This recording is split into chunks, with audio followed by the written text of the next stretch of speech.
Hey everybody, this is Marshall Burnham. I'm about ready to get started on doing a paint stick project for you. And I just want to let everybody know that I'm on here.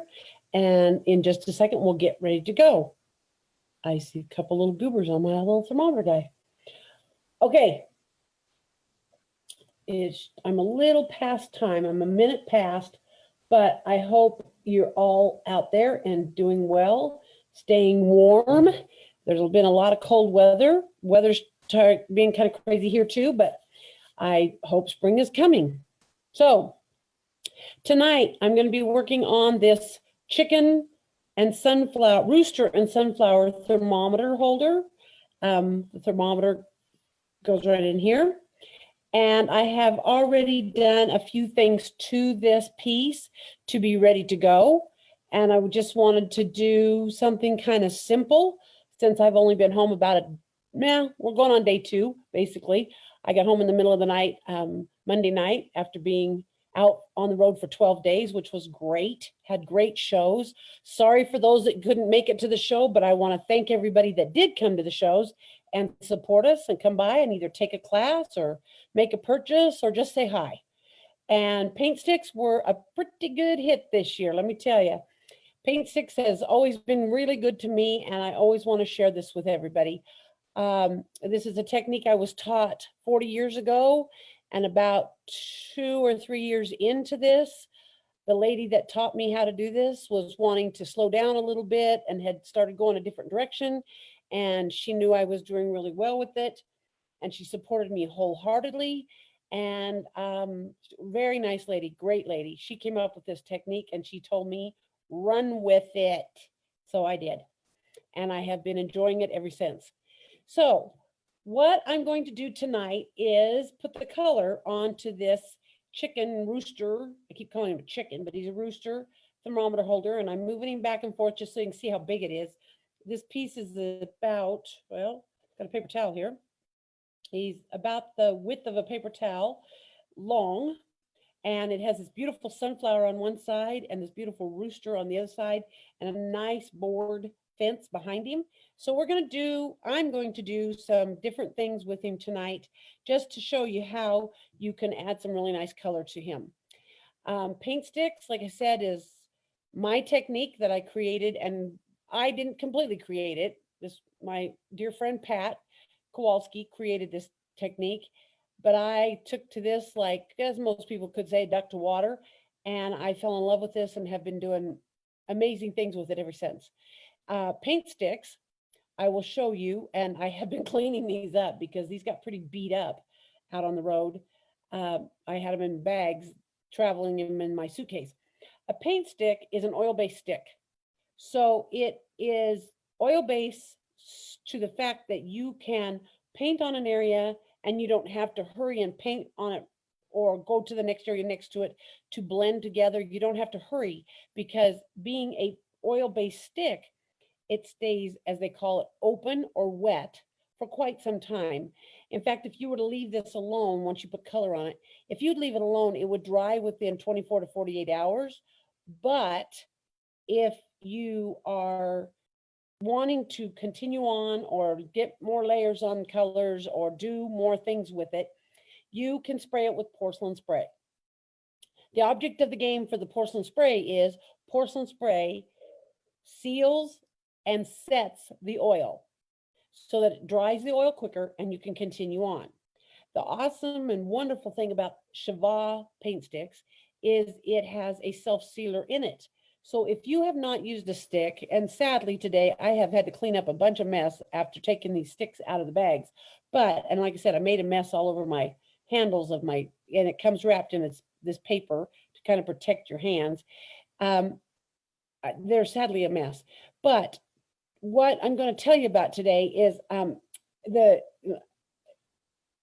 already cleaned off most of the sealer to most of these, but I am going to show you right here. This is leaf green, which happens, or just plain green, sorry, which happens to be an iridescent color.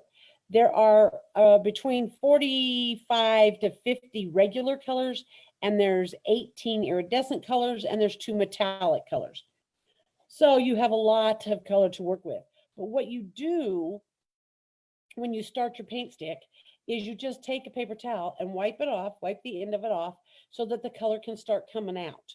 And see, all you've got for the waste of your paint stick is this little bit of sealer that is the actual sealant to this stick. So if you left these sticks just laying for a couple, 3 days, this would dry out and be hard to rock, and you could not, and seal, you cannot get the color off. So that is what is one of the most awesome pieces. See, this is another green. It has quite a bit of junk around the top, if I would call it, because we use these sticks hard this last 2 weeks out on the road. I taught a couple of extra classes between shows, and we did a lot with the paint sticks. So that when you see the price or hear the price of the paint stick, a lot of people just kind of have a little bit of a setback. But if you go in with somebody else and share the paint sticks, or you use them as hard and long as I do, these paint sticks are going to last you quite a while because it has no waste, and the shelf life to these, there's nothing that you can hurt them with. So paint sticks are an amazing product to work with. What you do to start out with your piece, and I didn't start one of those from the beginning, it's in my other videos that are on here, but what we do is we base coat, and I use Doc Holliday's colors, the acrylic colors. I usually base coat with a soft brown, which is a light tan, or I use cream, or I use light gray, depending on whatever kind of background I want behind and how much detail I want the look to have. And I also use white. Sorry, that's the other one. I use white when I do Santa Clauses. So what you do is you base coat, let that base coating dry good, put 2 coats on, make sure you have all the white spots covered. I know I've got some edges here on my piece here that's got rubbed off, but it got rubbed off in my suitcase. It won't hurt anything. It doesn't.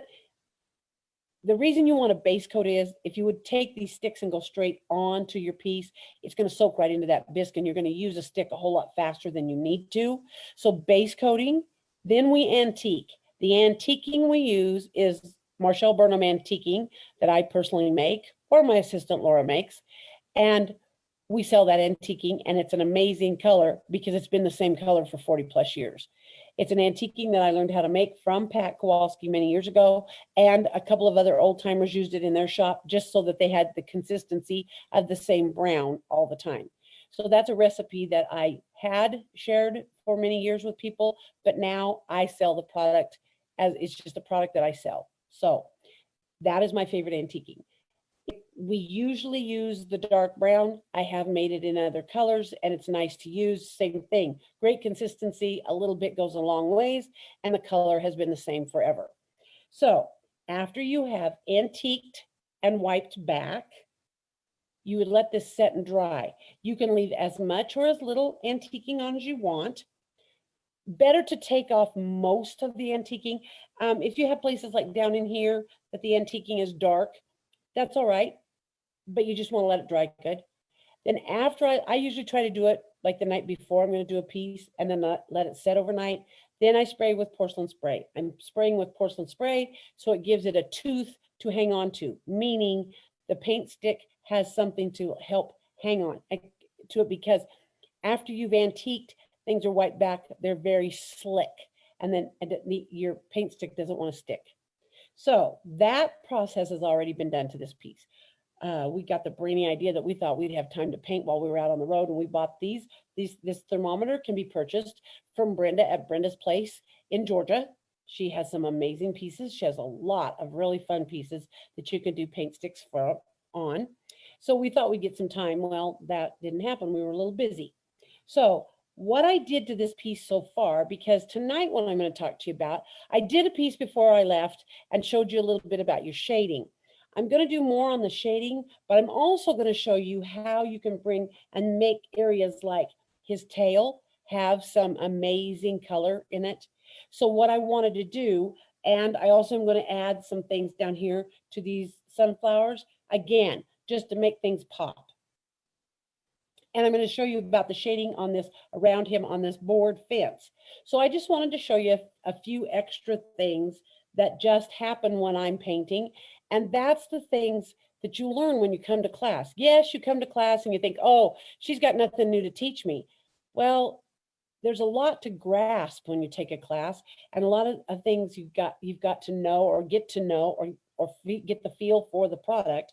So this way, when I'm teaching you every time you come to class, I have something just a little extra to show you, because it's hard to learn it all in one sitting. And some people never put their product in their hands until they come to class. So, there's always something to learn. And paint sticks is something I can pretty much do in my sleep. So teaching this paint stick class is just a little bit of a rerun, but not. I have some other products I've got come out that are new. I introduced them out on the road. I just didn't have things gathered up and put together enough to even think about doing a paint stick class or any other class, because I got home at like 1:30 in the morning. So getting my brain geared from being on the road to back to what I do weekly, I had to just give myself a little breather and do something that like I said, can pretty much do in my sleep. So what we're going to do first, and what I have done to this, I've already applied black paint stick here. I will show you more a little lower here on his tail, how to do that.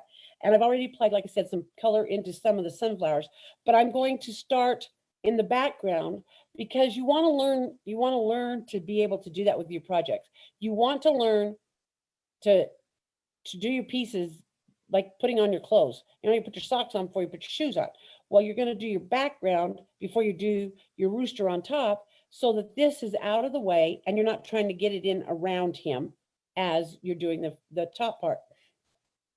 Excuse me, I'm having a little sinus thing today. But one thing that you will see and learn about paint sticks is if you get the yellow over onto this wood or the other direction, as long as you don't go spray and set that, your other color will take off the color you're getting ready to use or push it back. You can call it whatever you want to, but you can correct your mistakes very easily. So the first thing we're going to do is, when you're doing the paint sticks, you're going to put it out. I'm going to scoot him over just a little bit. You're going to put the paint stick out onto a palette. The palette is a slick paper that we use. It's a palette used for acrylics. Acrylic painters that paint on canvases or walls or whatever they paint on like to use these palettes, because you can put the acrylic on here and it has this wax finish over the top of the paper, so it doesn't soak through into your other pages and you have plenty of room to work. The reason I have always used this is something I started with years and years ago. I have tried everything, because either run out of paper or try to be a cheapskate. I have tried wax paper, butcher paper, you name it. I have tried it. Plain paper. Plain paper, you can't get the oil picked back up off of it. It soaks into the paper. Wax paper, you chase it all over the paper. Butcher paper, same thing, too slick. This has a little bit of a texture to it too. If you knew what you were feeling, there's a little bit of texture. So when you put the paint out, it hangs onto this piece of paper. So the colors that I used in this background here is, I used a gray. And again, I'm going to start the stick. I did start this one earlier today, but I'm going to clean up some of the edges here. And I did notice that even though I was teaching them and I was standing right there, people had a hard time thinking that they didn't need to wipe this off. But after you've used this color for a while and you're using, you're going to still get that little bit of waste on the edges that you need to really get it off of there. Don't mean to reach across there, but you really need to get it off of there, because you don't want it over here on this palette, because it just leaves, see right there, some of it just came off. It just leaves a mess. So what I try to do is always have a paper towel around so I can wipe that off, because you don't want it, there's nothing in there except that dryer that they use that makes this seal itself. That doesn't have any paint in it. It has color to it, but it's not what you want to try to use. And people always think, oh, I've got to use that because I'm wasting paint. See how much I use right here? I can do a lot of this background with that little bit right here. And the brushes that I like to use are brushes that I get from Zem. I sent him the brushes that I've always used for years. And when we connected back up, and he's been making some brushes for me. And the brushes I like to use are called a short stubby Taklon. And I used to use, when I started this back in the day, we had a white bristle brush that's a lot like a dry brush, but it was very soft. And I don't care for those. The bristles have changed over the years, and I don't care for that anymore because it leaves brush marks, it leaves streaks, and you really don't want that. So what you do is I've already got a brush started right here. This is a number 8. It's the biggest brush. I have a kit of 4 that we sell, and this 8 is the biggest one. What I'm going to do is take this. I've got, and did you see I loaded? I load it by getting it. I don't push my color, trying to scoop it up. I'm just loading my brush, making sure the bristles are good and coated. And then I come over here and I just start applying it. And that's all I'm going to do. I'm just applying this, and it goes on so easy and so smooth. This piece has been sprayed so that it's grabbing nicely. I sprayed it earlier this afternoon after I put on a little bit of color. And so I'm just coming in around, and I'm getting right up next to the comb of the rooster's head, and I'm just pulling that away from his head because there's no use of working it the other direction. I won't get my boards covered up. And so I'm just pulling it out and going along this because I want that to be a little bit different colored along that edge. I don't know what I'm going to do behind the thermometer itself. Haven't thought that far ahead, but I just want this, and then I'm going to take it, and I'm still using this bigger brush. I'm kind of pushing it in between the petals on that flower, and I'm just pulling it along, and I'm just basically painting it on. I used to tell people when chalking was a big thing, and that's what we had done for a few years before I got into this. It's if you do chalk, and if you've ever been around someone who's chalked, this is kind of the stroke you use. You kind of use a chalk / dry brush type stroke, but you don't work it really hard because it is oil paint. It goes on very smooth, very easily. So one of my little tricks for what I like to do is because I have good board detail on there, I am going to now take a paper towel, lay my brush down, take a paper towel. I have clean ones over here on the side. And then I'm going to take this and I'm going to wrap this paper towel around my finger, just like this. I don't have to do this, but I want some of that detail of that antiquing to show underneath. So I'm just kind of wiping that back a little bit, just so that board detail comes out. And like I said, this isn't a have to. This is me and what I like to do. And if I had thought about it and went and looked, I could have used an old piece of t-shirt because I like to use t-shirts or flannel shirts to do my antiquing with. So I just wipe that back a little bit so that makes that old board fence kind of just stick out there. Now, I'm going to switch brushes now, and I'm going to go back in here, and I don't know which color I've got right there. Oh, that's black. I've got some black. Oh, I had kind of an old scrubby brush I'd been using earlier today. And now I'm going to use raw umber. And raw umber is a really dark brown.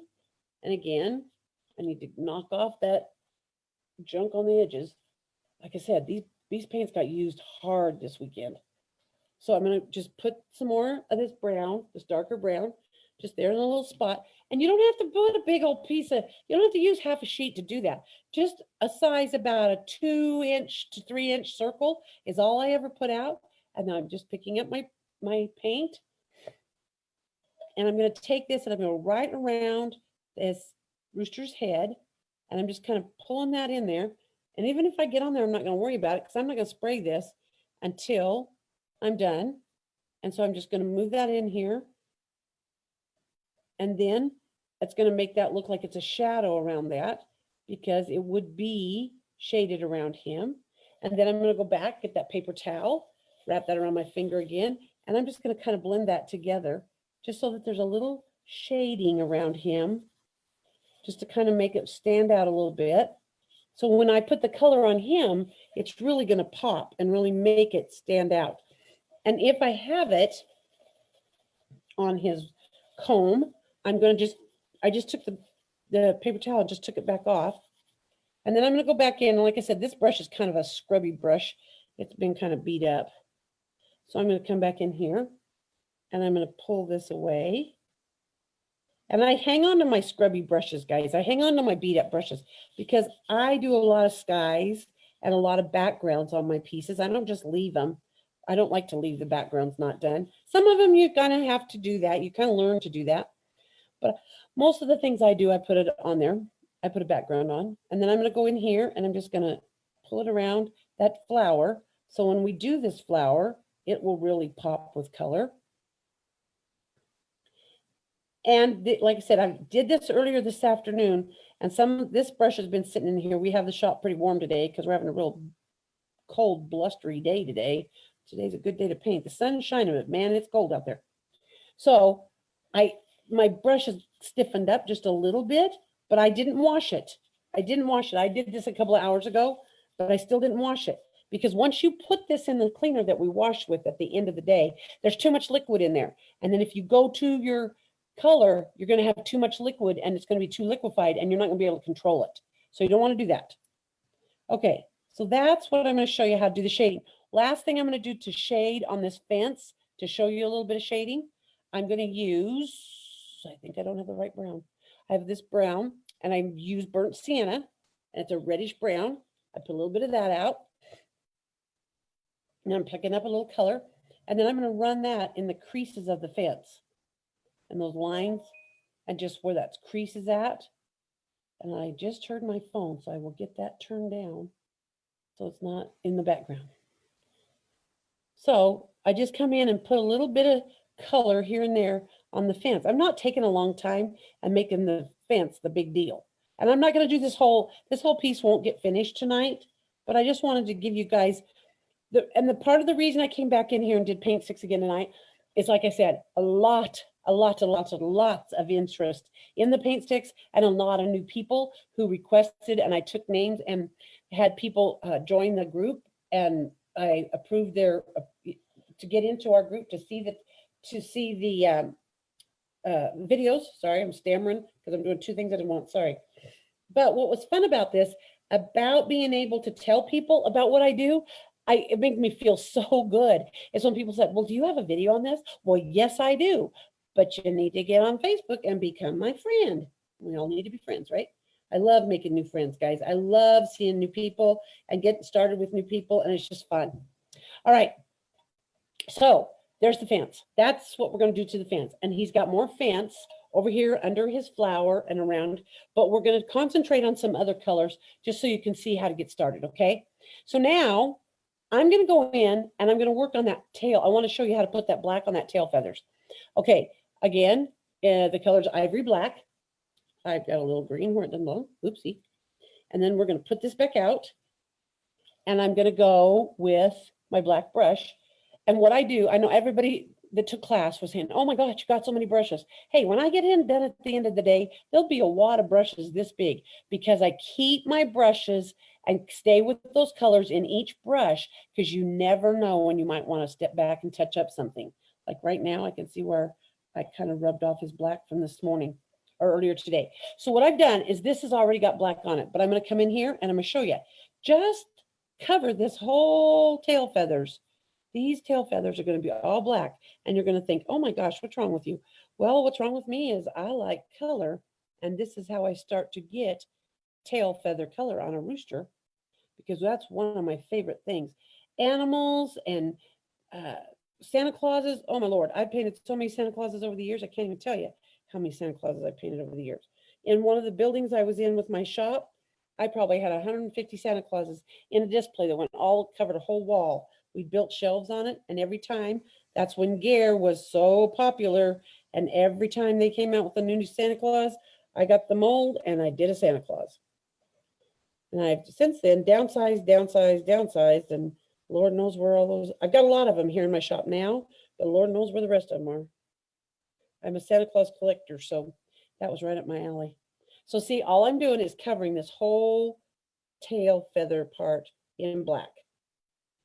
Okay, so I'm going to go back up and I'm going to cover this whole thing. I want you to see, just feel your brush. Oops, that was green. That was done. That was bad. Wrong stick. Hello. See, now just cover it right over the top. You'll never know it. Don't freak out. No, there's nothing ever can go bad in a ceramic class in my world. There's always a way to save something. And everybody freaks out. Now there's little tail feathers and that come like off of his back.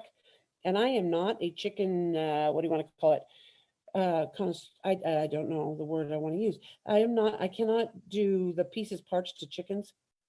I can do them when they're, you're eating them, but I don't know the pieces, parts to a chicken when he's alive. So I call this and this his back. And those are just little short feathers in his little short to be tail feathers. I'm sure there's a name for them. I am going to do in another color. So what I'm doing is I'm blacking this whole tail because I want to talk to you about how we're going to add some fun color to this tail feathers pretty soon.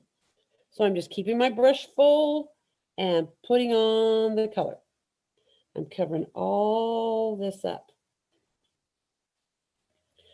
And the reason I want to do this is I'm going to want to do this because I'm going to spray it. I'm going to, here in just a minute, and I don't like to do this. I think people who've watched me before know how I feel about this. I'm not crazy about spraying in my shop, but you know, when you got stuff to do and videos to make, you got to spray where you got to spray. Because I want to spray and set this black, because when I get ready to show you how to highlight his tail, I want to be sure to have this dry so I don't have that mixing with the color I'm going to put on top. And that would be called layering the color. So I have all those tail feathers covered, and this is going to get some pretty jazzy stuff here pretty soon. Oh, dang it, I thought I turned that down. All right. So here we go. I pretty much, and you want to make sure you have those all covered solid. Now, on the picture I put up for this morning to advertise the class and what we were going to do, those chickens are big chickens. That sunflower set that H&K Enterprises makes, those big, that other kind of sunflower chicken, that rooster's probably 12, 13 in height, 12 or 13 inches high on his tail. When I did those, when I base coated those, I base coated his tail black with black acrylic. And then I did the rest of him in different colors of brown and tan before I antiqued. So then you don't have quite as much area to cover when you do that. So I'm going to turn to the side here in just a second and spray this. Okay, so I just sprayed just his tail feathers because I'm going to go over here and we're going to work on his head while this is drying. Well, maybe not, because I just got paint or spray right there. So we're going to hop over here to the sunflower. I'm going to let that dry good because I want to show you how to highlight this tail. So we'll work on this sunflower a little while, and we'll be away from where we're going to lay our hand in it, because when I'm working on things, I can't hold where I've just sprayed. My hands are hot, and it doesn't let this dry good, and then I have the black all over me instead of on the tail. So I'm going to go over here and work on this sunflower for a little bit. So I am going to do the sunflower right here. So what I want you to do, or what I would prefer you do, if I'm teaching you to do this in the real world like I do, I'm going to use a little bit smaller brush. I think I got it right here. I've got like a number 6 brush, and I'm going to use the color Asphaltium, and I put it out here, right here. I've got it on here already. It's kind of hard to show you everything because my camera only goes so far. Anyway, I'm taking the Asphaltium and I'm picking it up on my Asphaltium brush from earlier today, and I'm going to color this whole inside of this center in the Asphaltium. Okay. Now, even though I told you on those other chickens that I had posted earlier today, I did do some different places of base coating before I antiqued, but most of it I had antiqued in the soft brown. I just didn't want people to have to waste their time on that big of a tail feather of trying to fight putting that, not really fight, but you put that black on, then you put your hands in it. It's just kind of a pain in the keister. So if I know that you've got a piece that you can do your base coating first on that big of a piece, like on Santa Claus's, a lot of times if I think I'm going to leave his underclothes or his undergarments, or there's the Santa Claus, it's the cowboy, he has like, it looks like long johns underneath his coat. I always base coat in a deep red, like Christmas red, and then the rest of him is all base coated in white, because when I paint him, I don't have to take the time to do his underwear or his long johns. I can just concentrate on doing all that other detail to him. So if you kind of have it planned out a little bit ahead of time, you can get away with not having to do all that kind of base coating. I mean, sorry, you want a base coat in different colors, and then you don't have to do a lot of work in those areas. So I've got the asphaltium is all over. Now I'm going to go back to that burnt umber that I used around the chicken, and I'm going to put this right along the edge, the outer edge of the sunflower.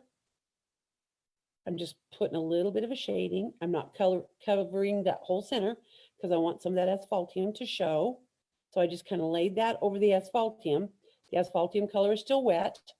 Then I'm going to come in here and do the very center with that raw umber. And then I'm going to lay my brush aside, and then I'm going to go back to my asphaltium brush. That was wrong. That's wrong too. Not grabbing the right thing today, boy howdy. Okay, so now what I'm going to do is I'm just going to pull those together. I'm just pulling that out and smoothing those, excuse me, blending it together because it's still wet. I can get a nice blend. I'm going to tip that so you can see it in the right light. And I'm just kind of pulling that out. And then I'm just going to take that, and so you don't have a definite line around the circle. But there's going to be one more step to this. And I always have a towel or a paper towel where you're blending and you get one color and another color on here and you start kind of getting it muddied up. Come back out there, get a paper towel, have it off to the side, or a towel that you want to use for, that you don't want to use for anything else because it's going to be on that towel permanently. Just pull it to the side, and then you're just blending that back and forth, okay? So pretty much that center is done, except I'm going to do a highlight at the end. So now I'm going to change brushes again, and I'm going to get my yellow, Asia yellow. And then I'm going to, I had that brush just 2 seconds ago. Well, guess what? I don't know where it is. So guess what? I'm going to start a new brush. I'm going to grab a number 6 brush again, and I'm going to load that brush up with yellow. And then I'm going to come in here and I'm just going to pull that color and cover all those petals. But see, I'm staying away from this black over here on this tail because I'm going to have to turn him a little bit more so I can see him. I want to get these colors on these petals so I can show you how to shade those and make them look individual. And that's the nice thing about paint sticks. You have control of your color. You don't have a bunch of liquid. You don't have a bunch of stuff running into each other. You don't have to dab it back off and have a mess. If you don't like what you've got, grab a paper towel, wipe it off, and put another color. Put your color on that you really wanted. The reason I usually wipe off if it's in a way, I put a color on and went, oh, that's not really what I wanted. I always wipe it back a little bit so it's not quite so hard to cover it up. If I was going to do this in black, I wouldn't care about it. I just cover it up with black. So we're going to finish on around this flower.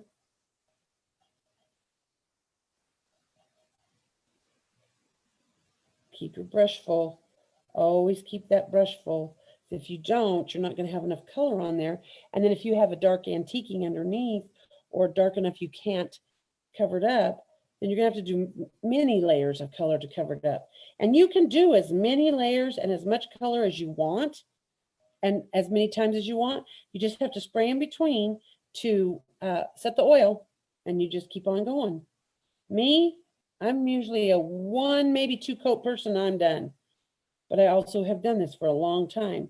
So me getting 1 coat, like when people who are starting to do Santas get so frustrated because they can't get it the red, well, they don't understand how long I've been doing this. So that makes a big difference as to how fast you can make a Santa coat become red. So I'm going to come all the way around. There's that area that I knew I had scraped off. I'm going to move my other brushes back. Okay, I'm going to get back in the frame. That's why I try to have it where I can see what I'm doing. And I do have some rubbed areas off. I rubbed it in my suitcase, but here's the thing. It wasn't big enough to make a big deal out of it. So you can't hardly see it. So I have just a few more petals to do. And then I'm going to spray that again real quick so we can go on to something else, and I'm going to start working on the rooster himself and show you how easy this is.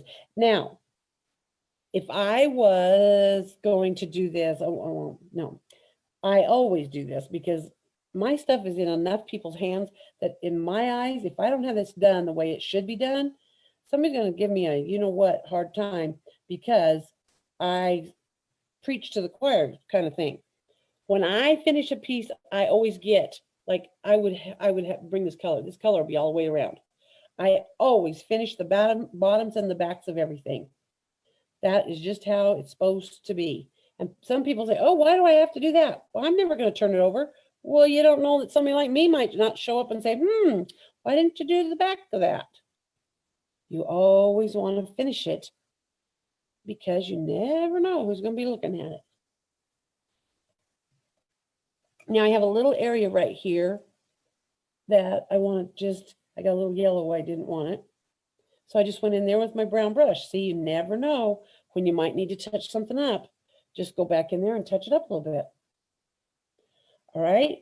So I'm not going to go to the area here to do the green. I'm going to lean over here behind me and put a little more spray on here so that I get this done.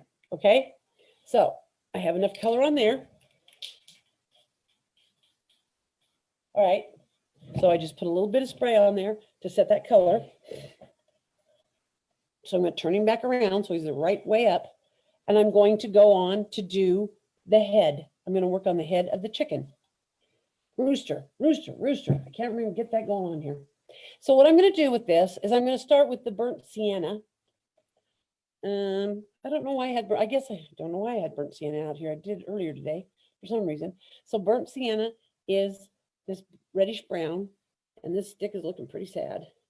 I use these, see, if you open that up, you can see that stick is right to here. I'll use it until I can't get any more color out of it because that's just me. That's where a paint stick pays off. You get your money's worth. So I am going to go with, burnt sienna. Huh, I know, I put it in there. I got it. That's a dark one. That might have been my blending brush, but I wiped it out. And now I'm going to start on the back part of this head of this rooster, and I'm going to bring it right down here. Okay, I'm coming, and now see, and right there I goofed up. Right there, that little edge of that eye will be another color. So I just took my finger and pulled it back off. If anybody ever runs into me anytime and they check my fingers, yes, my fingers are pretty colorful because I use the fingers to pull paint sticks off many, many times. So see, I'm just bringing it right down and meeting up with the color I put on that fence. I'm going all the way around that edge. And I made a little cheat sheet today because I found a picture on Pinterest of a beautiful rooster, a lively, like a photograph. Quit stumbling around with my words here. I found a photograph of a beautiful rooster, and I thought I'm going to make my rooster tonight kind of on those. That's my favorite kind of chicken, to have the roosters that go from one color to the next. So I made some little notes, so I'm just not here stumble bumming around. And I'll probably write this into a technique. Most of my stuff I end up writing into a technique, so you would have the instructions for this. So there, that's what I'm going to go, as far as I'm going to go with the burnt sienna. Now, I'm going to go with this color that everybody makes fun of. It's called yellow ochre, and it is kind of a funny color. It's an unusual duck. It's what you use to shade the darker yellow. It's just used for a lot of things, but it's just not the prettiest color in the world. So, and it's kind of a golden yellow. It just fits for everything you need. So I'm going to put this out. I'm going to put it kind of close to that yellow. You're going to see how it's a little bit different. Now I'm going to go back and find me another brush, of course, and I'm going to bring this yellow ochre, and I'm going to come right down here, and I'm going to blend that and go back up and back and forth, kind of close to that. Oops, got the wrong yellow. That's all right. Go back and forth a little bit. I'm going to check over there. Oh, I got it. I remember what I was going to do. See, I'm had to check my cheat sheet over there, see what color I'm going to head with next. And see, that's just a color that's in this rooster to kind of break up the lines and they go that when you the real roosters have that golden yellow that comes and it comes to the burnt sienna. So I'm gonna lay that down. I'm gonna go back to my burnt sienna, pick that up, and then I'm gonna blend that down over the top just a little bit, just so it changes that color just a little bit. See how that's kind of bringing that all together? Isn't that pretty? So I'll go back to the yellow ochre and I'm gonna bring that down just a little bit farther. And go back and forth with this right here.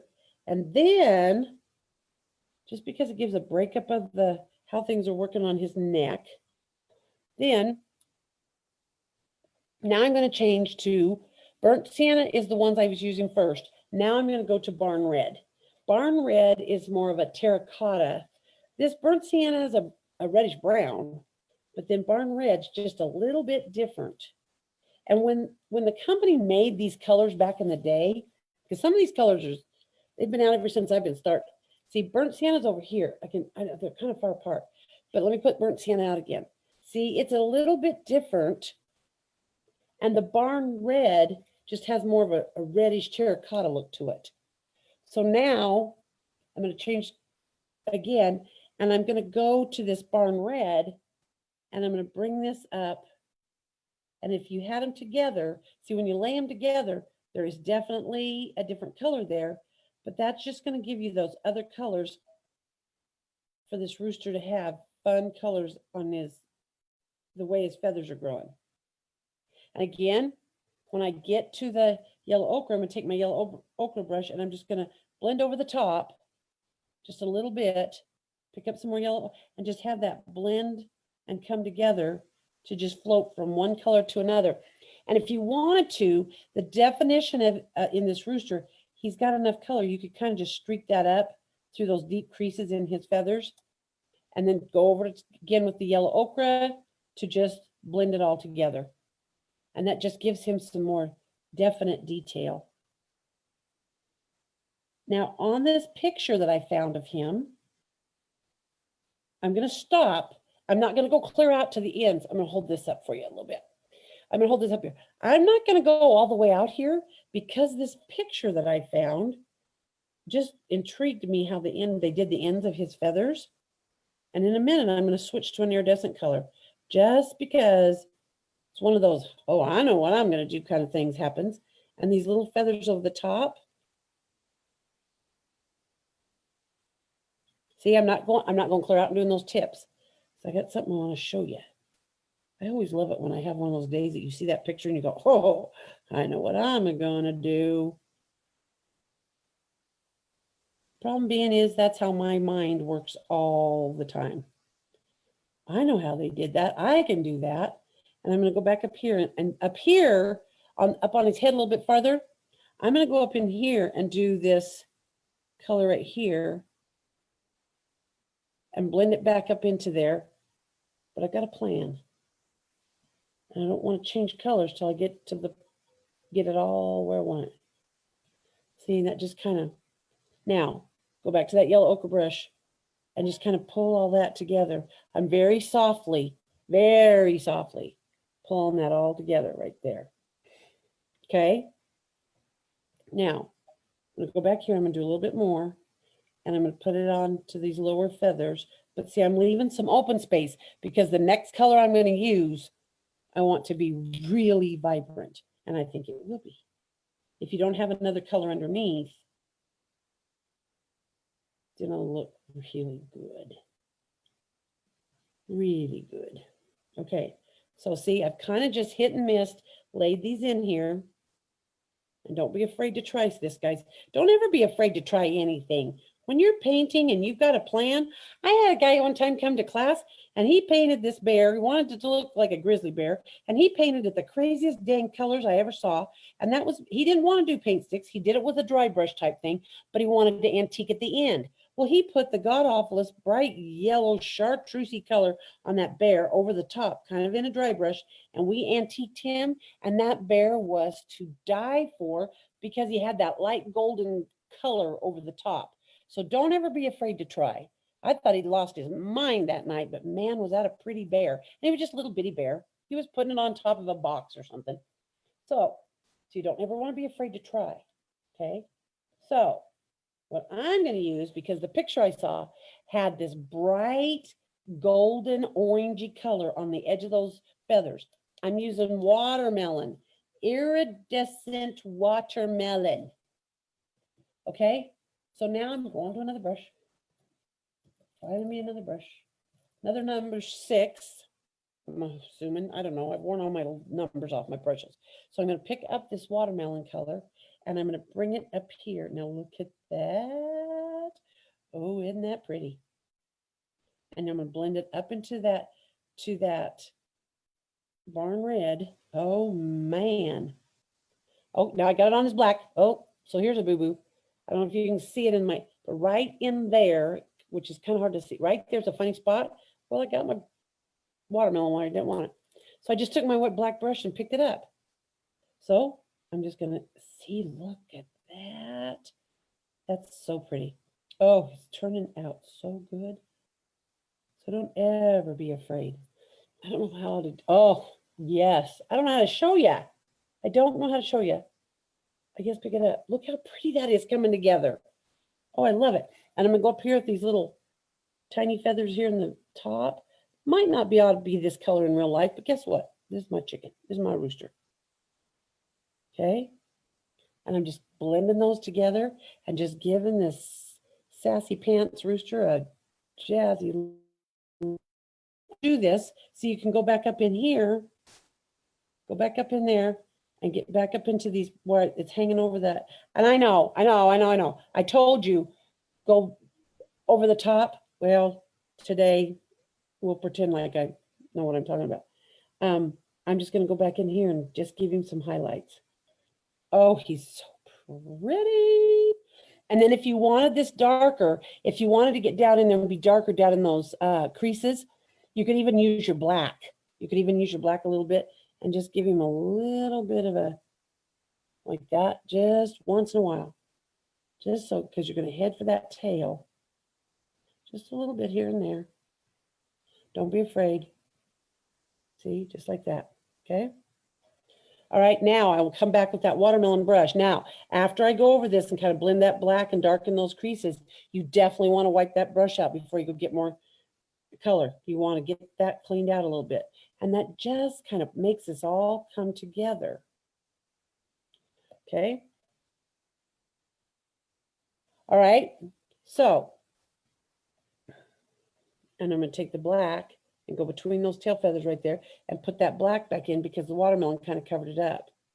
Okay. Oh, he's so pretty. Pretty. And then we're going to go back to that barn red and we're going to kind of blend that in a little bit. I got a little craziness with that. I got a little bit too dark in a couple places, but that's okay. Don't be afraid. I don't know if I'm telling you guys or if I'm telling myself. Sometimes I tell myself that a lot. Don't be afraid. Okay. So isn't he looking good? Oh, I don't know. I don't know where it should be, guys. I think I'm making you seasick with this. I do know that right there, I had done a lot of these down in here. I'm going to go right along in here and give it a little bit of black. Okay, so we're going to spray this part of the rooster right now because I want to come back in here and do this. So I'm going to spray this and then I'm going to go back over here and work on this sunflower.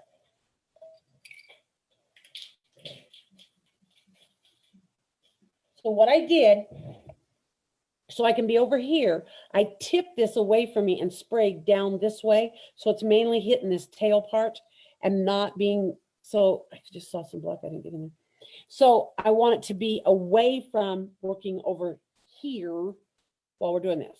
So I'm going to lay back down. I'm going to find my greens. I've got brushes all over the place. So I want to show you, I'm going to do the greens.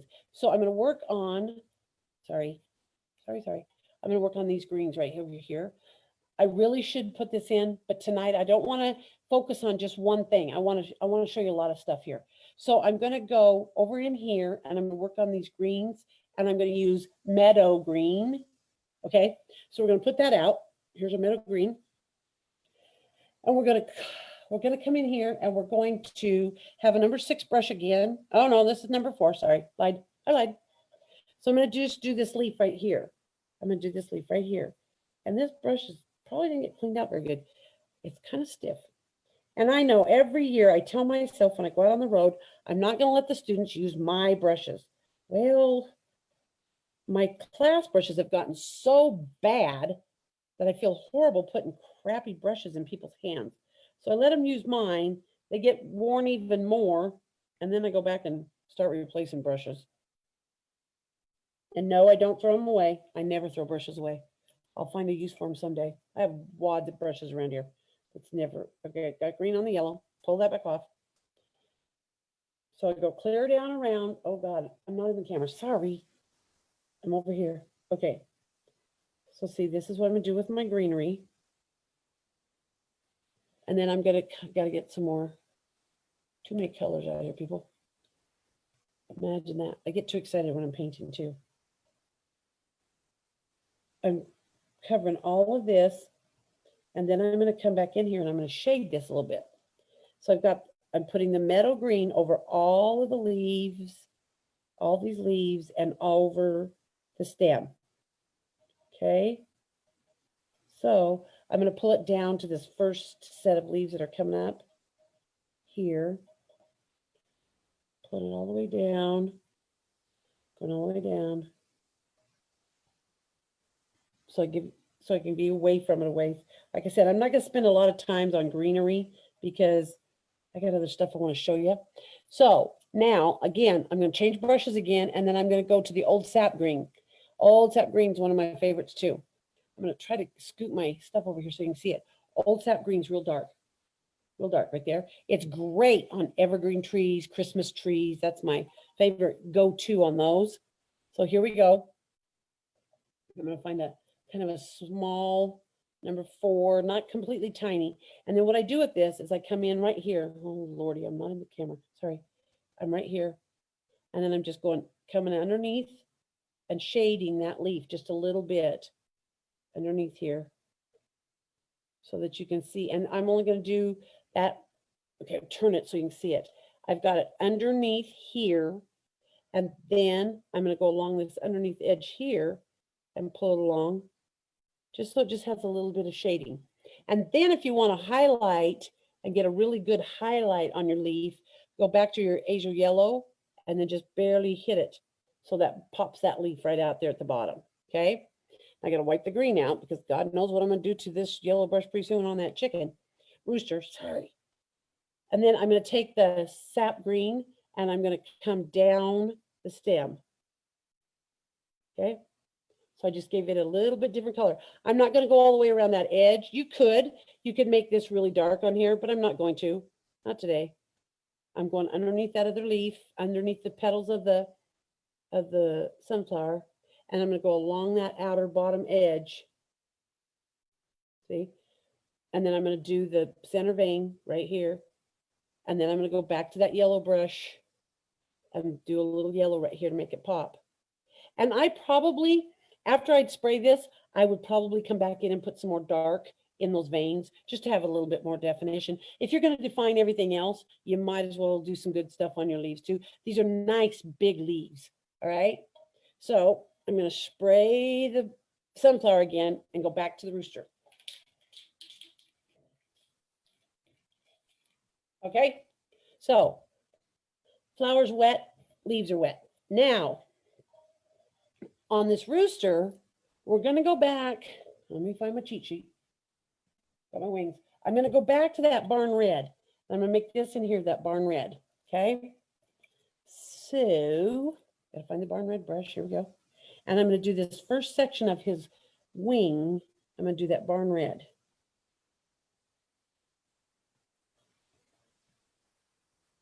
So I'm going to bring that barn red quite a ways down to that first section where you can see where the wing starts to change.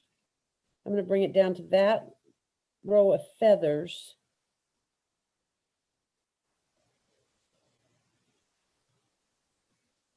You kind of, when you're doing this, when you're painting things like this, you've kind of got to dissect what you're doing and watch where you're going, because you just want things to have the detail you need them to do. I know in a lot of things you just cover everything all up and then you go back and take it apart. Well, that's what I love about paint sticks. I can take this thing apart as I'm going and put the color where I want it and not have to work myself so hard. All right, so there's that first section of that wing. Now, this, I'm going to do some jazzy stuff too later, but first I've got to do the black again. So I'm going to go back to the black, doing the black again, but I'm doing it in sections so that things can make a little more sense. So I'm going to do all of his belly. I'm going to go right up to where I painted before. I may have to get my little brushes out here and do some straightening up. I'm going to fill in all this belly and his chest with black. And then this section of his wing will be in black because I have a plan. And I know it doesn't seem to matter what year we're in or what's happening. Let me tell you, you bring out the chickens and people just love them. Chickens have never, ever gone out of style. Excuse me. I'm not sad that white geese with blue bows went away, but chickens always and roosters always seem to have a place. And right now, with everybody doing the farmhouse style stuff, you can do a chicken or a rooster in any color you want, and people just love it. And I love pieces that have great detail. That's what I like. I like the pieces that I've got good possibilities. You could do the same thing in glazes and people still love it. We did a class maybe a year or so ago, and we did the crazy stacking the different jungle gym colors. And then after we fired up the glaze firing, then we came back, put mother of pearl on them on a set of chickens. Oh, I couldn't pour chickens fast enough. People wanted to do all kinds of combinations. Okay, now on him, there's where his leg comes here, that's his rear end right there. So we're going to go right here, and then we're going to stop. That's as far as we're going to go with the black. And I'm going to get right up here against this sunflower up here and go right into those creases with my brush because that sunflower is actually over him. Oops, just touched where I shouldn't have. Get that back out of there. There we go. Now we're going to go back to the black. And when you're doing things that this has so much detail in them that you kind of got to go at it a different way. You've got to kind of push your brushes down in there and your bristles of your brush and kind of you go across and then you kind of push down in and then you smooth out. And you don't have to destroy a brush to do this, guys. I know a lot of people like to destroy their brushes when they're getting a little crazy, but you don't have to do that. All right.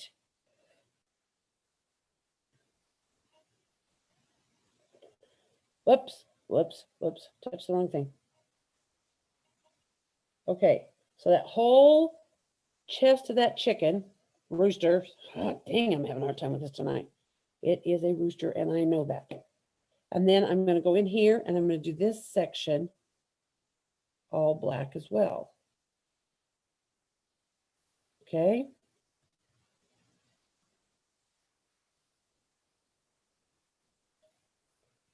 All this. Oh, my kiln just shut off, scared me to death. I'm here by myself, and it's kind of quiet, and I knew that. I knew it was going to happen.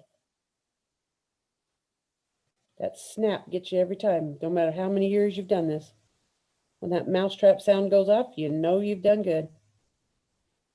All right, so this has one long feather right here. Kind of a funny thing to think about. Yeah, you never know what they're doing, right? All right, so that is all covered with black. Now, the last color I'm going to use on this bottom section of this wing is going to be the asphaltium. So I'm going back to that color, picking up that color, and I'm going to go back in here. And I'm going to have to get some more color out here. Here we go. Oh, dang it. I messed up my colors so bad tonight. What is wrong with me? Hurrying and talking. Gotta wipe out the black that I got in there. So this is just a little bit different color than the wing over the, or the back color that we did over the top with the barn red and the watermelon. And again, I should have done that. I should have done this different, but like I tell you, do like I tell you, not like I did. And this is the Asphaltium. I love this brown color because it can do so many things. It can shade, it can be any color on an animal you can put with other colors over the top of it. I loved it when we used to do the mountain men and the Native American pieces because you could just change buckskin color, but and Asphaltium was always the one to go to. So now we have all this based in. So again, I'm going to spray because I want this to jump out here in just a minute. I'm going to go ahead and take the black on down his leg a little ways because I'm not for sure that I'm not going to switch. And about there would be the top of his drumstick part of his leg. And then I think I'm going to go back to the burnt sienna that's like up towards the top of his head. I'm going to go back to that color and put that in right here and kind of blend those together just because I can.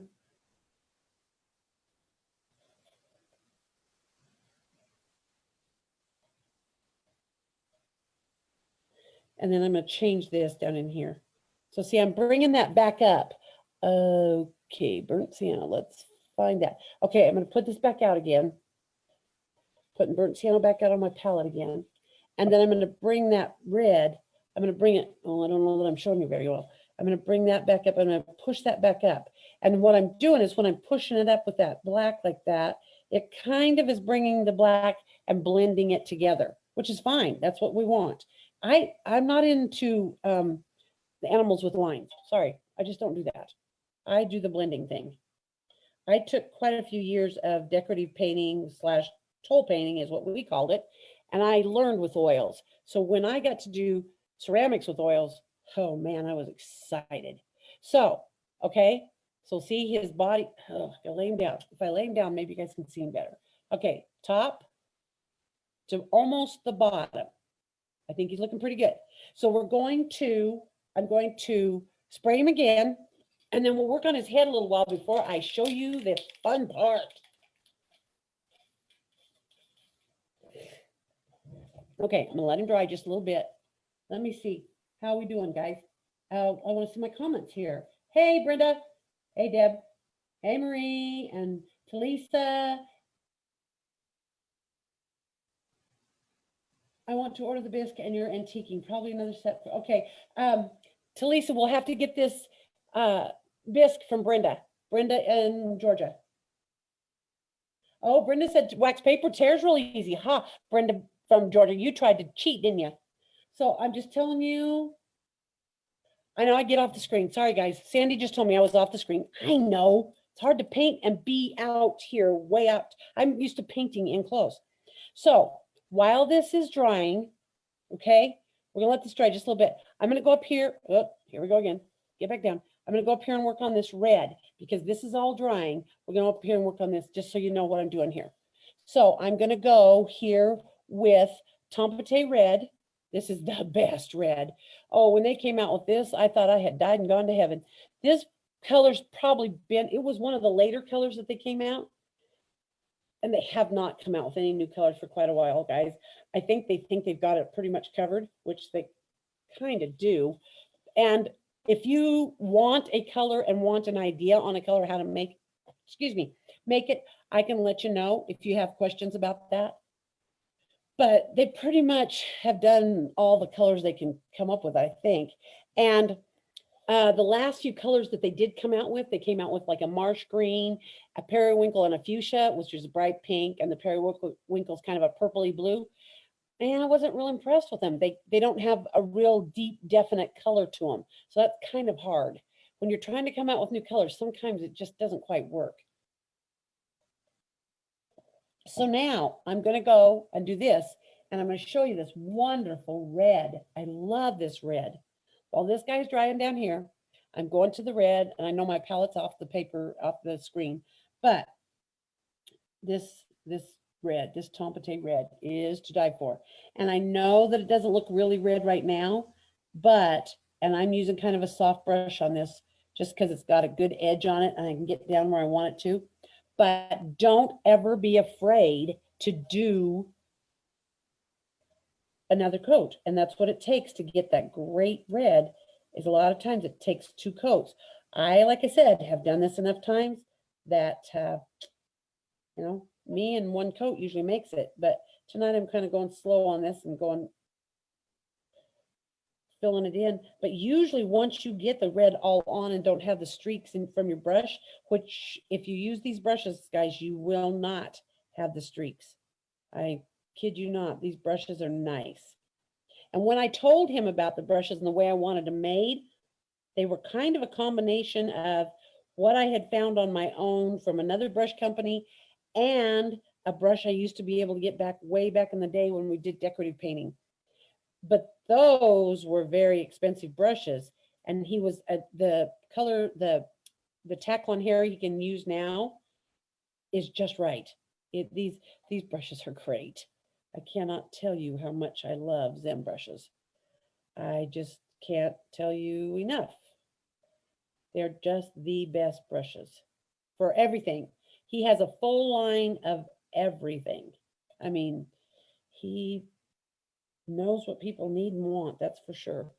Oh, I'm out of, sorry, I'm going to pull my camera towards me. Oops, sorry, jiggly.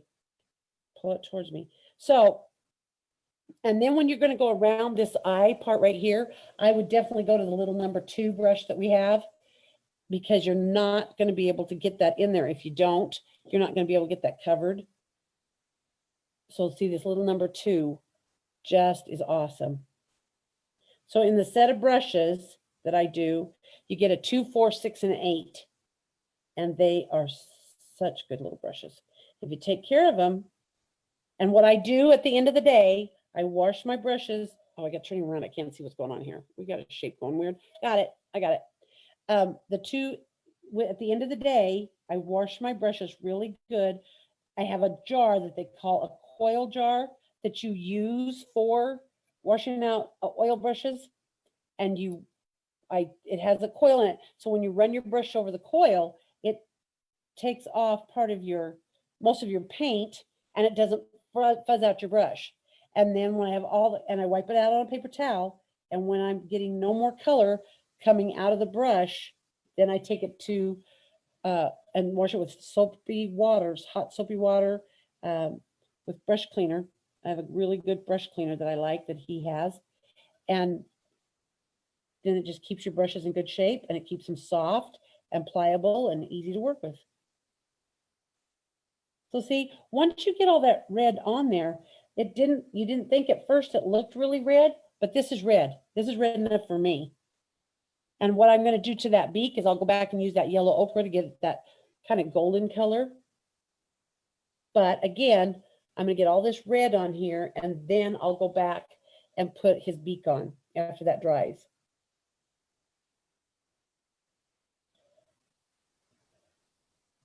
So I'm just going to get down around this corner. And I know sometimes when I do pieces that have a lot of parts to them, I break it up and do it 2 different nights. Well, tonight I just thought, you know what? I'm going to sit here and paint this thing, and hopefully you all can stick with me for a while and see how far I go, because things that I've shown you over here, like on the, oh God, I'm going the wrong direction, sorry. On the flower, I'm going to show you a couple of little things on the flower, but I just wanted to keep with this piece and show you how to add more color and layer it. So that's why I'm doing what I'm doing. And I got some red where I don't want it. Of course I do.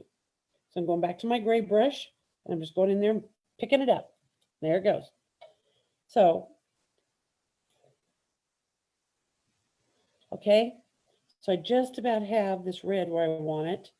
And I am going to go in there with my yellow ochre brush, and I'm going to go in there right now with some color and kind of push that red back. If I don't, he's going to be super red by the time I get on that beak. It's going to just be too much. So I'm not going to do the whole beak right now. Well, yeah, maybe I am. I'm just getting that color on there because it didn't take much. And then I'm going to spray them again, and we're going to go back and talk about a couple things because I want you to show you the fun part of the tail and what we're going to do to that tail. Give him his color. All right. So see, I have his comb and the beak is on. And if you do, like I said, if you get it down in there where you didn't, like if you didn't mean to get the yellow ochre onto some of your fence, just take that gray brush that you had and just pull it back. Okay, so I'm going to spray that again. All right. All right. Now. Okay, the last thing I need to do on him is down here on the picture I found of the chicken today. This down in here was beige and it didn't have much done to it. I just had beige. Where'd it go? So beige is kind of a, not much color. I'll put that on real quick. And I've been able to keep my hands out of this. This is amazing. Isn't this great? And I'm just going to go in here, pick up the beige, and just cover this up because the beige actually is pretty close to what it looks like without any color at all, except and there's not much to do to his little behind that maybe kind of shade some color in there with it later. And I'll tell you what, the detail on his little backside is so good. And it's right there. I would take that paper towel again and wipe that back and let some of that underneath that, the antiquing part come through. See right here?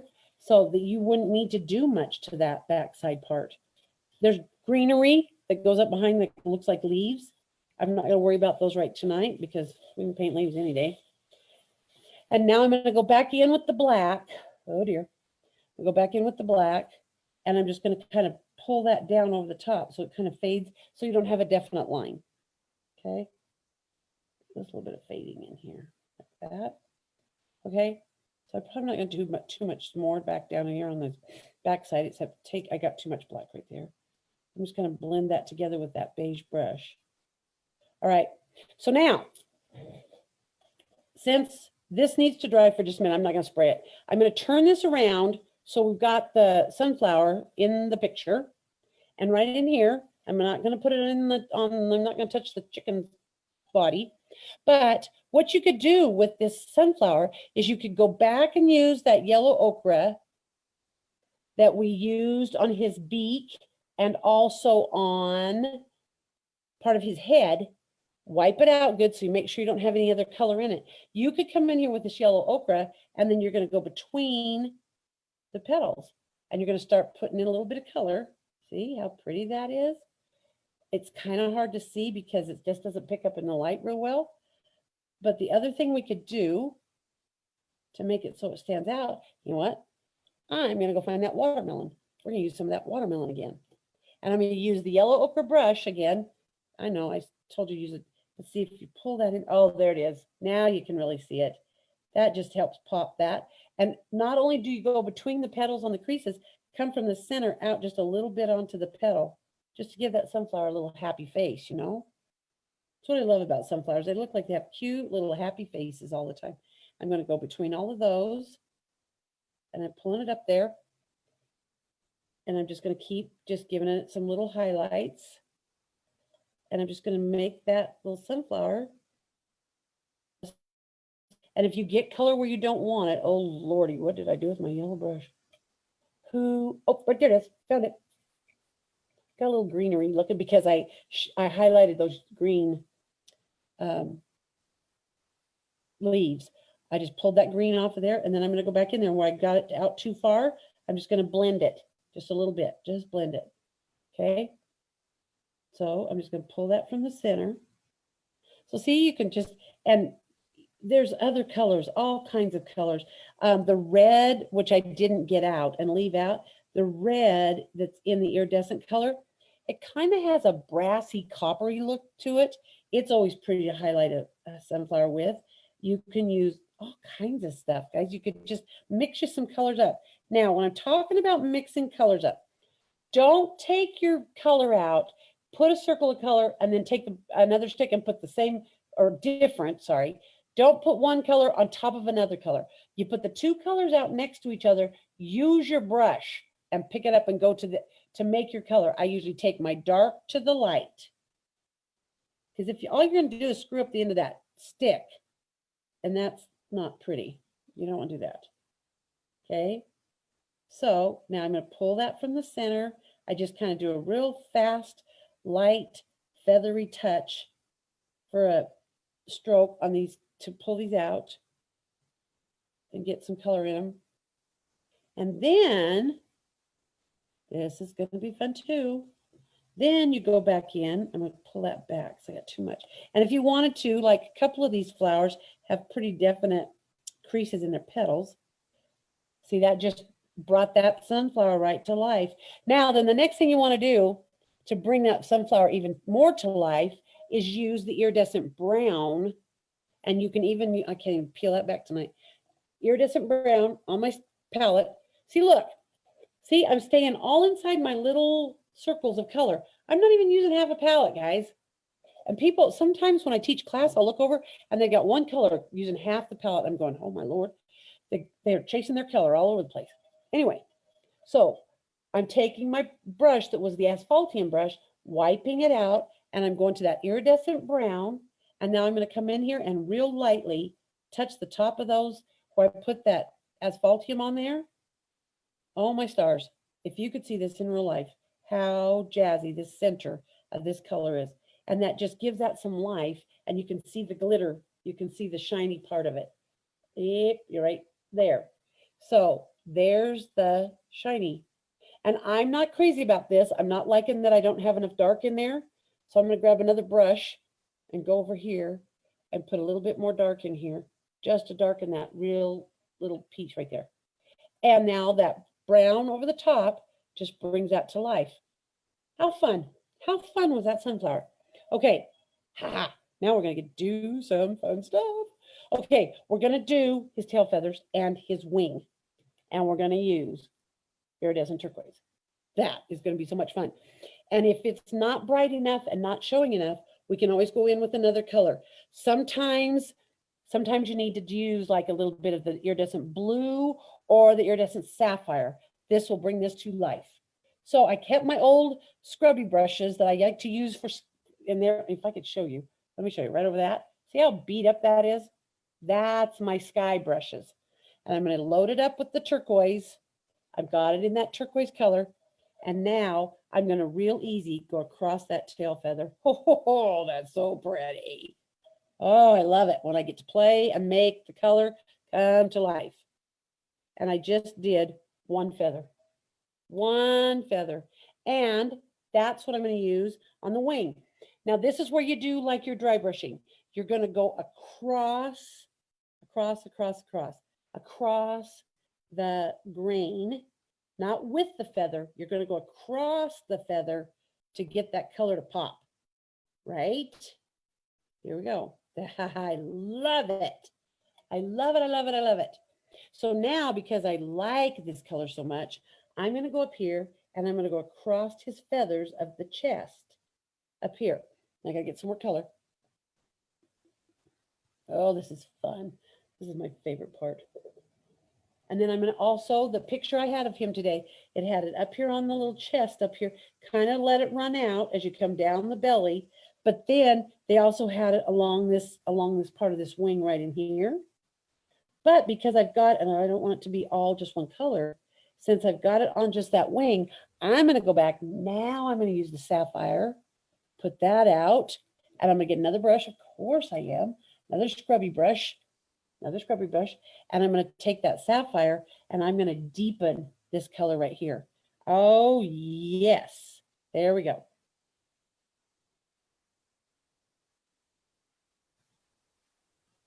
Oh, he's so pretty. Woo.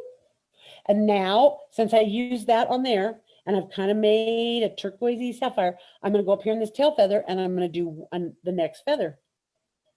So now that feather has a purple cast. I wish I could get, I feel like you probably can't see this, but I will take a good picture of this after I'm all done with him. Won't be in the next 24 hours, but I will do it. So then, so now, oh, I can't, if I lift it, can you see it? You've got it. Oh, sorry. You've got the turquoise, then you've got this blue purple. Then we're going to come in here and I've got this green. This green is kind of a weird green when it's by itself. So there's a leaf green and then there's just a regular iridescent green. I always call it just crazy green because it's just crazy color and it's bright. It's really bright. And on black, on a tail feather is going to be great. So I'm going to go in here and get this crazy green and I'm going to put it down here on this tail feather and make that so fun. I might have skipped down too far. Okay, let me think. We need a little bit of blue. We're gonna go blue. Gonna go blue. Well, and instead of making a mess with another brush, I'm gonna go back and use that sapphire brush and grab this blue, and I'm gonna make that blue be in the tail feather next, kind of next to it, but there's a space. I'm gonna leave the back behind. I'm gonna leave these back in here, these back behind feathers. I'm going to leave them so that they're not a color because my perception of this and the way I was taught about color and things is this is basically the reason you're seeing these colors is because the sun is shining on his tail. So, and he's got these extra tips out here. You could put it just some color on the tips, but now I wouldn't get nuts and put a whole bunch and make him look like a clown. So I'm going to go back to the turquoise and I'm going to put maybe just a little bit on an underneath tail feather. And then I'm going to go down here and do this next one down in here. Because this would be how he would look in the sunshine. Now, because we're making his tail kind of wild and crazy, which is fine. I like it. I like wild and crazy. I'm going to go back because I know this piece in here is jazzy, but we're gonna highlight this asphaltium and this upper part of his wing in something. So I think what I'm going to do is go back in and I'm going to highlight it. Oh, you know what I need, and I can't reach it because I can't get to my piece. My box is we need some copper. There's a beautiful copper, and I can't get this apart. Oh dear Lord. Okay, we're just hoping for the best so I can get that out of there. There we go. There we go. So right here across this section, I couldn't get my iridescent brown to get out of the package. So I'm going to take, I don't know. Oh, this is the brush I switched from asphaltium. I'm going to come in here and I'm going to give this a little highlight because, you know, not just his tail's out in the sunshine. And I'm just going to put that across just to give that little section of wing a little bit of color. So the iridescent brown on the burnt sienna just makes it pop a little bit. And so then down here on this asphaltium, because we have the watermelon in here, I have what they call an iridescent gold. It's not, they do have a gold stick and it's horrible. For 40 plus years, it has been horrible. You can get the color onto your palette, but then you can't get it onto the piece to make it look right.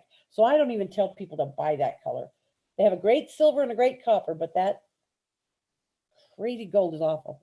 So just to give this a little highlight in here, I'm going to use this iridescent gold. It's called light gold, and it's actually a yellow. And I'm just going to give him a little highlight on that part. Oops, that was a little bit much. We're just going to do a little highlight on here. Okay. So, and now where I've got too much, just come back in here with that paper towel and bring that out right there. Okay. And now I got it on my black. Oh dear, I'm making a mess. I'm going to pick it up, pick it up, pick it up, pick it up. Okay.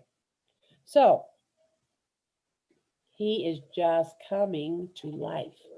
Oh, I'm loving him. And I feel like you're not getting the best picture of him, but that's because maybe my lighting's a little crazy in here tonight.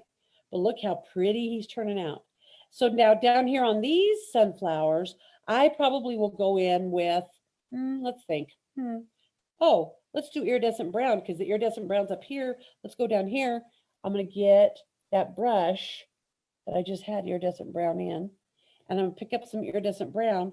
And that's what I'm going to do. Even though I'm going to use it in my flower, I'm in my center. I'm just going to use it between my petals. And I'm not going to work it that much. I'm going to keep my yellow brush handy. and I'm going to walk it back out. So it's just mainly down in the creases. So it just gives that flower another color just to make it pop. Okay. But see, I'm also going to come back in here and I'm going to brush it across there because I had this one all done earlier today, just checking out my colors, that now my yellow brush can kind of walk this back. And there's a sunflower out there in the big old world that kind of has a rusty purpley color to it. So I've got some other colors in the iridescence, like there's a grape and there's a magenta that would be beautiful on these yellow sunflowers, just to give them a little bit of a different color. So I hope that just because, like I said, see, I'm hoping that you're understanding that what I did to dolphins a couple of weeks ago is nothing like what I just did to this rooster. Because everything you do, you can do something different too. And every combination, I might pick up one of these in a few days, and which I won't. I don't have another one right away, but I might pick up something in a few days and paint it, and it'd be another chicken or another rooster and be totally different than what this guy looks like. Just say you can change them every time you pick them up. So up in here where he's kind of a little on the flat and boring side a little bit, I think I will go back with some of this iridescent brown and just kind of highlight him here and there, just barely touch him, barely touch it, because they do have, their feathers always have kind of a shine to them. And I'm lightly touching it, so it's not even hardly going on. So it just gives it, and it kind of blends it together. And I don't know, when the good Lord made some of these animals, he did an amazing job with color. That is for sure. Because you might see another rooster that's along this line be totally different, and the head be totally a different color. There are so many different colors out there you can use. And if you wanted to, if you didn't want all this tail feather to be these bright green and blues and turquoise, you could go back with this brown and just throw a little bit of brown on that tail feather and just give it another color completely. So everything can be different. So I hope you didn't think I was all Russian craziness through this. I just wanted you to see what you can do when you layer your colors. You don't have to mix them together. I showed you on the dolphin how we did the water and we got the different green. And that's the part that you want to get yourself to and feel comfortable with, to be a little bit crazy and go a little nuts and have a good time. Everybody says, well, how do you do that? Well, I've been doing this for 40 years, guys. And tomorrow I'll think up something new. Like I said, don't be afraid. Use your imagination, get out of your box. But when you have trouble and you can't get your color to stick, or you can't get the color to be the way you want it to be, spray it, let it set till the spray is dry, and then come back in and put some more color on it. I'm back here playing around here, thinking this little Mr. Rooster needs some more color down here on his belly, because I just kind of ended it down here. I'm still playing with it and messing with it. Sometimes I get a piece done in a day. Sometimes I'll let it set overnight and come back and go, I could do this. So don't ever think you're done. And because you might not, give yourself a little time, and also always get up and walk away. I had people working on pieces in class this last week and they thought they looked so bad. But once I took it, I had a woman that did the most beautiful hummingbirds and dogwood flowers on a stepping stone. All I had to do, she thought it was too much. She thought it was too this, whatever. I picked it up and I stood away from her with that. She fell totally in love with it. And she fell in love with paint sticks. That's what I like. I like it when you fall in love with stuff I like.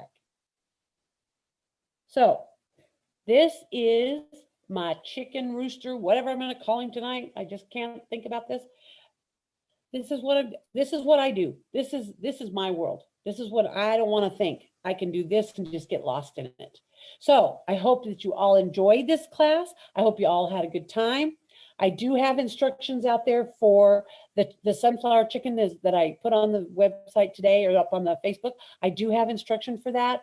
If anybody wants instructions to things I post, most of my stuff, I very seldom anymore do not write. I have something written for everything. I just don't get to paint anymore. And I feel funny when I don't follow up with a guide or a technique sheet. So if you have things you want to know about, just let me know. You know how to get a hold of me. I want to thank everybody for coming in here and watching things tonight. I'm going to look at some more. I know I was off screen, guys. Sorry. I just can't. Yes. If you want to know about things and you need to know prices on things, get a hold of Brenda Poole. She's on Facebook, and she has Brenda's Place in Georgia. I'm going to get a hold of her to get some more things. I have a really fun piece that Brenda had the bisque for that I'll be posting pictures of her up. If you guys got to see those little garden angels, oh my Lord, were they a hit. We painted garden angels till you know what, it was great. We had a great time. Sorry if I missed some of you out there on the road, but I'll be back again next year. So you better get ready. I'll have something. I want to thank everybody for spending the hour and a half with me tonight. I know I'm a little windy, but I want to thank everybody and hope you have a great rest of your week. I hope everybody warms up. I'm ready I came home to snow in my yard. What the heck? We haven't had snow all winter. I got about a 3-foot drift right in front of my side door of my shop. Not good. Anyway, thank you all for joining me, and I'll talk to you again soon. Keep on painting.